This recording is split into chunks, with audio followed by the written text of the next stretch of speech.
but His. God is my life, I have no life but His. I was mistaken when I thought I lived apart from God, a separate entity that moved in isolation, unattached and housed within a body. Now I know my life is God's.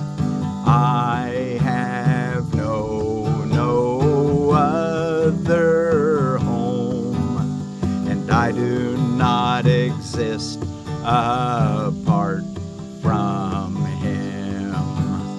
He has no thoughts that are not part of me, and I have none but those which are of Him. God is my life, I have no life but His. God is my life, I have no life but His. Our Father, let us see the face of Christ. See the face of Christ instead of our mistakes. For we who are your holy Son are sinless.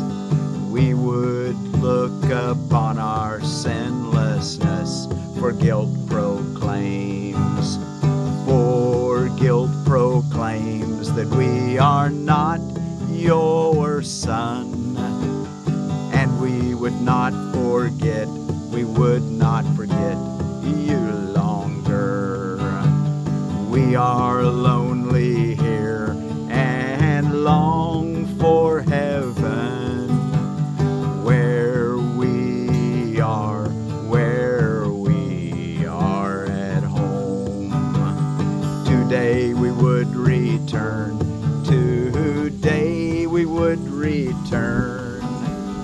Our name is yours, and we acknowledge that we are your Son. God is my life, I have no life but His. God is my life, I have no life but His. What is forgiveness? What is forgiveness? Forgiveness recognizes what you thought your brother did to you has not occurred. It does not pardon sins and make them real. It sees there was no sin, and in that view are all your sins forgiven. What is sin except a false idea about God's Son? Forgiveness merely sees its falsity and therefore lets it go. What then is free to take its place is now the will of God. An unforgiving thought is one which makes a judgment that it will not raise to doubt, although it is not true.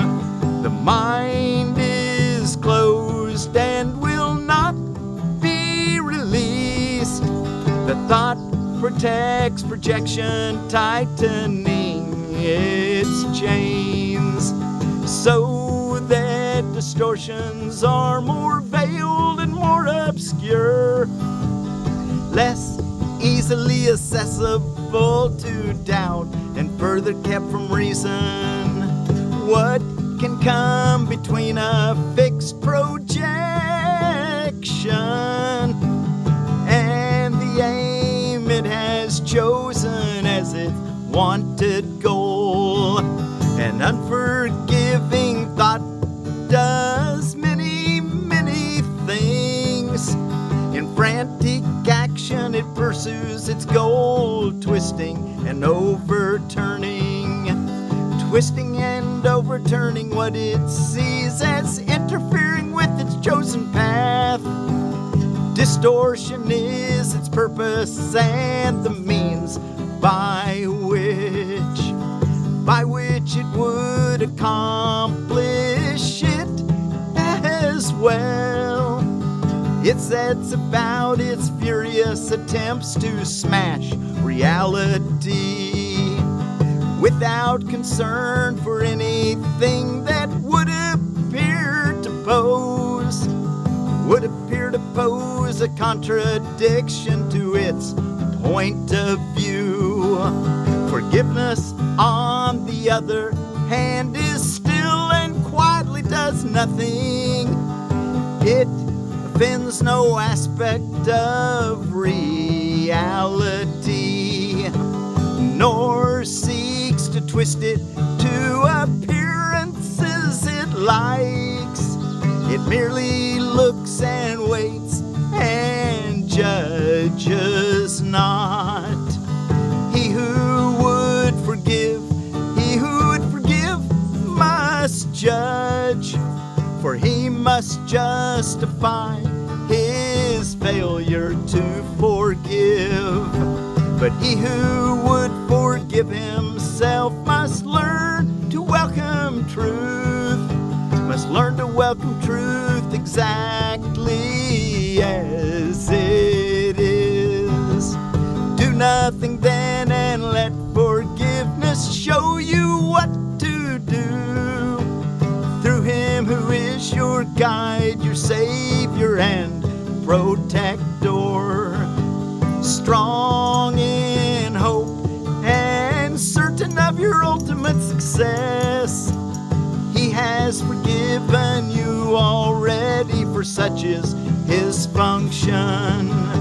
Such is his function, given him by God. Now must you share his function and forgive whom he has saved. Whose sinlessness he sees, and whom he honors as the Son of God. God is my life, I have no life but his. God is my life, I have no life but his. I was mistaken when I thought I lived apart from God, a separate entity that moved in isolation, unattached, and housed within a body. Now I know my life is God's, I have no other home, and I do not exist apart from him. He has no thoughts that are not part of me,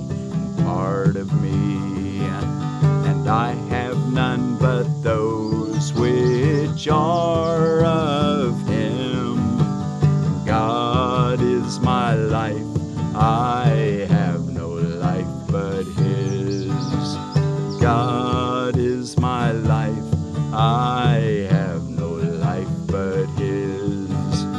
Our Father, let us see the face of Christ instead of our mistakes. For we who are your holy Son are sinless. We would look upon our sinlessness, for guilt proclaims that we are not your Son. And we would not forget you longer. We are lonely here and long for heaven. We long for heaven where we are at home. Today we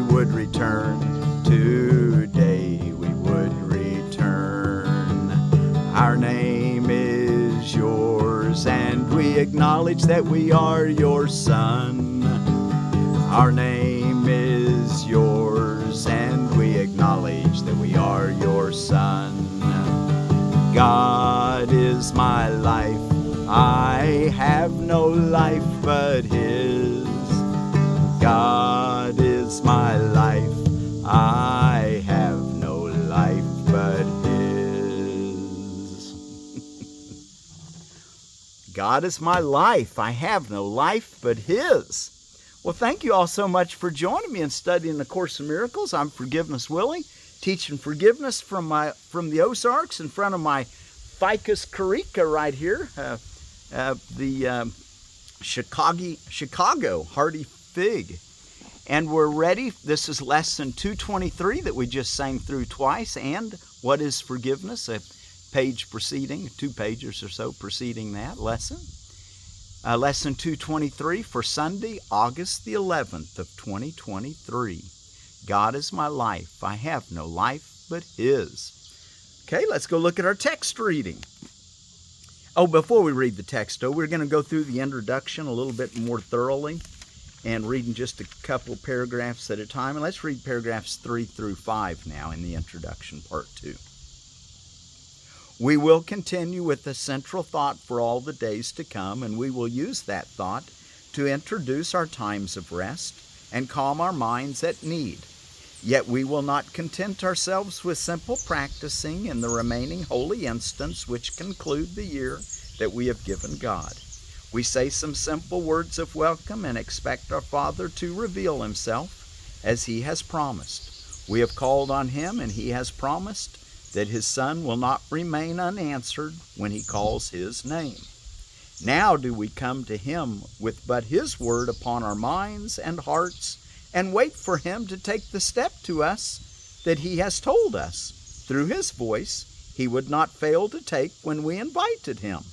He has not left his Son in all his madness, nor betrayed his trust in him. Has not his faithfulness earned him the invitation that he seeks to make us happy? We will offer it, and it will be accepted. So our times with him will now be spent. We say the words of invitation that his voice suggests, and then we wait for him to come to us. Now is the time of prophecy fulfilled. Now are all ancient promises upheld and fully kept. No step remains for time to separate its accomplishment. For now we cannot fail. Sit silently and wait upon your Father. He has willed to come to you when you have recognized it is your will he do so. And you could have never come this far unless you saw, however dimly, that it is your will that God come to you. Okay, now let's go look in our last section of chapter 24, the goal of specialness, Roman numeral 7, the meeting place. How bitterly does everyone tied to this world defend the specialness he wants to be the truth. His wish is law to him, and he obeys. Nothing his specialness demands does he withhold. Nothing it needs does he deny to what he loves. And while it calls to him, he hears no other voice. No effort is too great, no cost too much, no price too dear to save his specialness from the least slight, the tiniest attack, the whispered doubt, the hint of threat, or anything but deepest reverence. This is your Son, beloved of you as you are to your Father. Yet it stands in place of your creations who are sons to you, that you might share the fatherhood of God, not snatch it from him. What is this Son that you have made to be your strength? What is this child of earth on whom such love is lavished? What is this parody of God's creation that takes the place of yours? And where are they now that the host of God has found another Son, whom he prefers to them? 2. The memory of God shines not alone. What is within your brother still contains all of creation, everything created and creating, born and unborn as yet, still in the future or apparently gone by. What is in him is changeless, and your changelessness is recognized in its acknowledgement. The holiness in you belongs to him, and by your seeing it in him, returns to you. All of the tribute you have given specialness belongs to him and thus returns to you. All of the love and care, the strong protection, the thought by day and night, the deep concern, the powerful conviction, this is you, belongs to him. Nothing you gave to specialness but is his due, and nothing due him is not due to you. 3. How can you know your worth while specialness claims you instead? How can you fail to know it in his holiness? Seek not to make your specialness the truth, for if it were, you would be lost indeed. Be thankful, rather, it is given you to see his holiness, because it is the truth. And what is true in him must be as true in you. 4. Ask yourself this: can you protect the mind? The body, yes, a little, not from time, but temporarily. And much you think you save, you hurt. What would you save it for? For in that choice lie both its health and harm. Save it for show, or bait to catch another fish, to house your special relationship in better style, or weave a frame of loveliness around your hate, and you condemn it to decay and death. And if you see this purpose in your brothers, such is your condemnation of your own. Weave rather than a frame of holiness around him, that the truth may shine on him and give you safety from decay. 5. The Father keeps what he created safe. You cannot touch it with the false ideas you made, because it was created not for you. Let not your foolish fancies frighten you. What is immortal cannot be attacked. What is but temporal has no effect. Only the purpose that you see in it has meaning. And if that is true, its safety rests secure. If not, it has no purpose and is means for nothing. Whatever is perceived as means for truth shares in its holiness and rests in light as safely as itself. Nor will that light go out when it is gone. Its holy purpose gave it immortality, setting another light in heaven, where your creations recognize a gift from you, a sign that you have not forgotten them. 6. The test of everything on earth is simply this: what is it for? The answer makes it what it is for you. It has no meaning of itself, yet you can give reality to it according to the purpose that you serve. Here you are but means along with it. God is a means as well as end. In heaven, means and end are one, and one with him.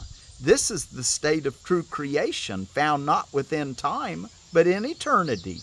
To no one here is this describable, nor is there any way to learn what this condition means, not till you go past learning to the given, nor till you make again a holy home for your creations is it understood.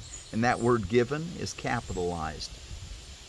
Not till you go past learning to the given, not till you make again a holy home for your creations is it understood. 7. A co-creator with the Father must have a Son. Yet must this Son have been created like himself, a perfect being, all-encompassing and all-encompassed, nothing to add and nothing taken from, not born of size, nor place, nor time, nor held to limits of uncertainties of any kind. Here do the means and end unite as one, nor does this one have any end at all. All this is true, and yet it has no meaning to anyone who still retains one unlearned lesson in his memory, one thought with purpose still uncertain, or one wish with a divided aim. 8. This course makes no attempt to teach what cannot easily be learned.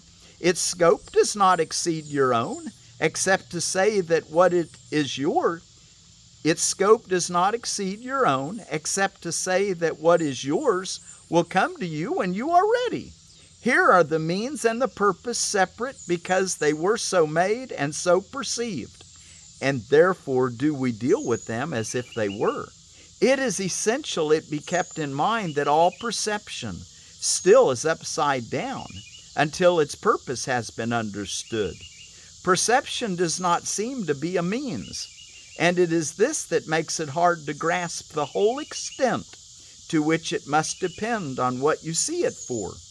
Perception seems to teach you what you see, yet it but witnesses to what you taught. It is the outward picture of a wish, an image that you wanted to be true. 9. Look at yourself and you will see a body. Look at this body in a different light and it looks different. And without a light it seems that it is gone. Yet you are reassured that it is there because you still can feel it with your hands and hear it move. Here is an image that you want to be yourself. It is the means to make your wish come true.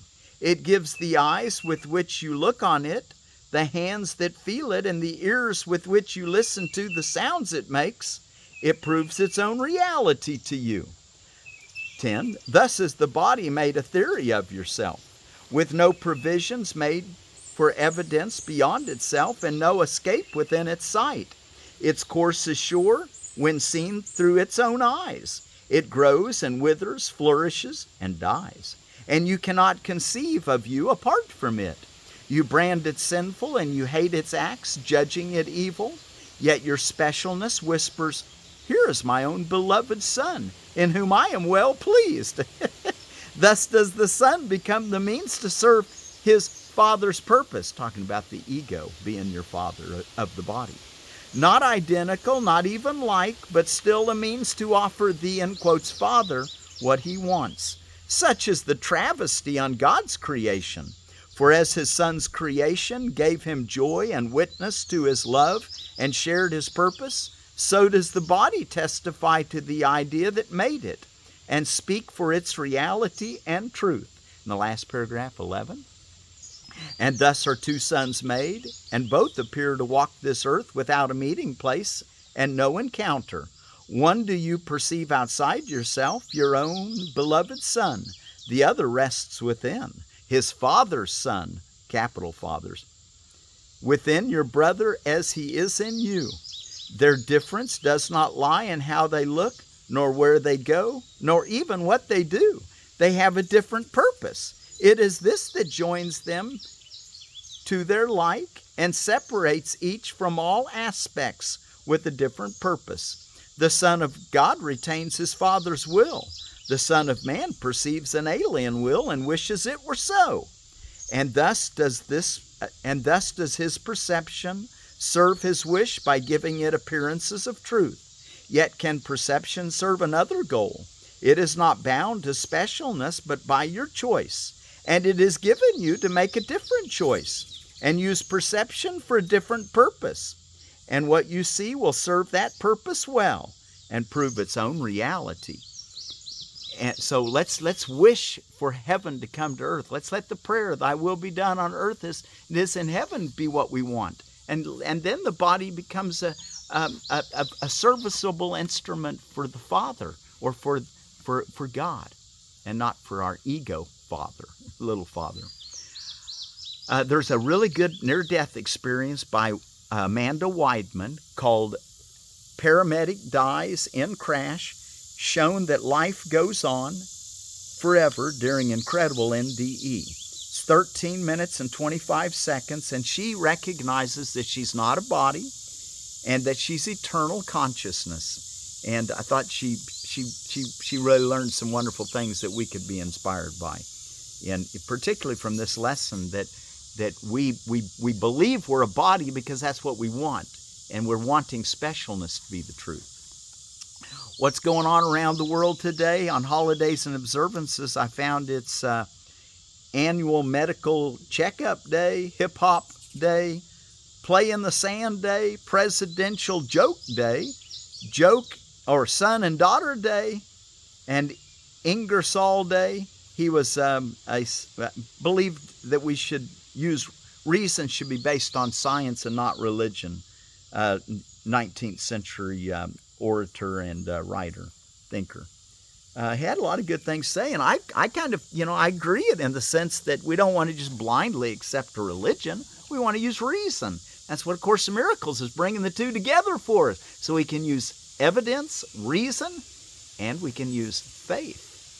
Faith in that's which beyond us. We've got a guide, Jesus, who's teaching us and shows us the way. And then out of edible landscaping, I've got a Nanking red bush cherry.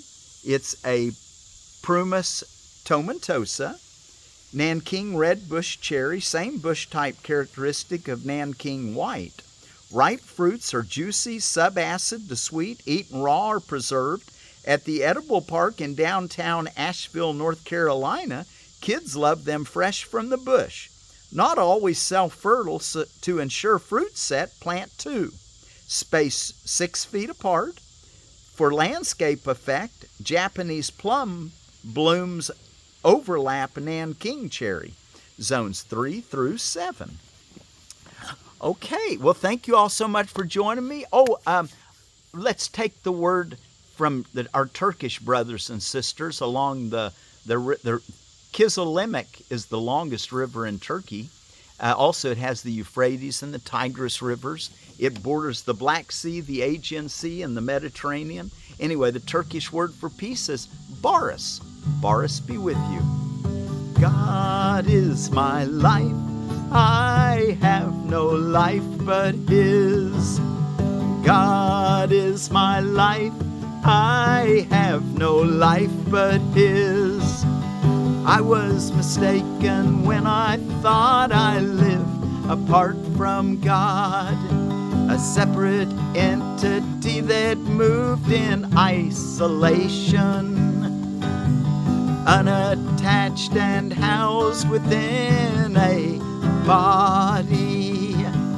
Now I know my life is God's. I have no other home, and I do not exist apart from Him. He has no thoughts that are not part of me, and I have none but those which are of Him. God is my life. I have no life but His.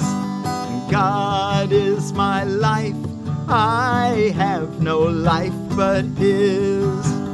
Our Father, let us see the face of Christ instead of our mistakes. For we who are your holy Son are sinless. We would look upon our sinlessness, for guilt proclaims. For guilt proclaims that we are not your son. And we would not forget you longer. We are lonely here and long for heaven, where we are at home, where we are at home.